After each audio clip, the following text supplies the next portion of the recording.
Sorry, miss. Sorry. Miss?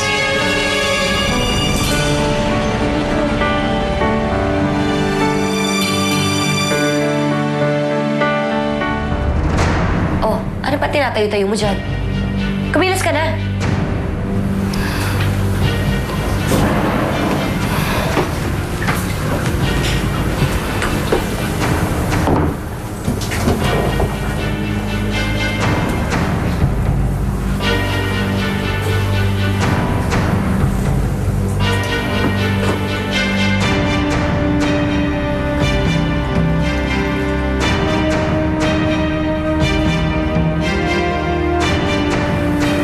Aray!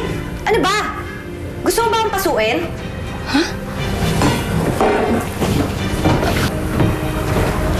Sharina, ayusin mo yung trabaho mo. Pero ma'am, tingnan niyo, hindi naman po mainit yung tubig. Sinasabi mo sinungaling ako, ha? Please lang. Nagtatrabaho ko ng maayos dito. Ayaw ko masisante. Eh, bakit naman kita sesesantehin? Eh, nagsisimula pa lang ako sa'yo.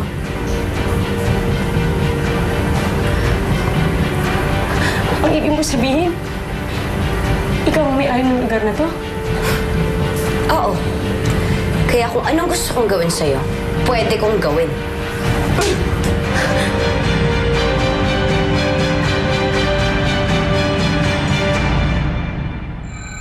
Nelson, nakikiusap ako sa'yo. Kung galit ka sa akin na lang. Ano idama yung anak ko? Kung hindi ako tumigil, anong gagawin mo? Iiwanan mo ako? Wala naman ako. Hindi mo ako pwedeng iwanan, Sharina. Asawa kita. Akin ka. Kumusta ka na? Okay naman ako. Maganda na yung trabaho ko. Di katulad noon. Ikaw?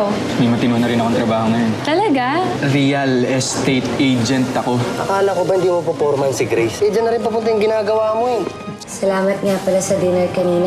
Gusto ko lang din bumawi sa'yo bilang asawa ko. Hindi ko talagang gustong saktan ka. Tapos na yun eh. Nangako ka na sa akin na ako na magiging laman ng isip at puso mo, di ba?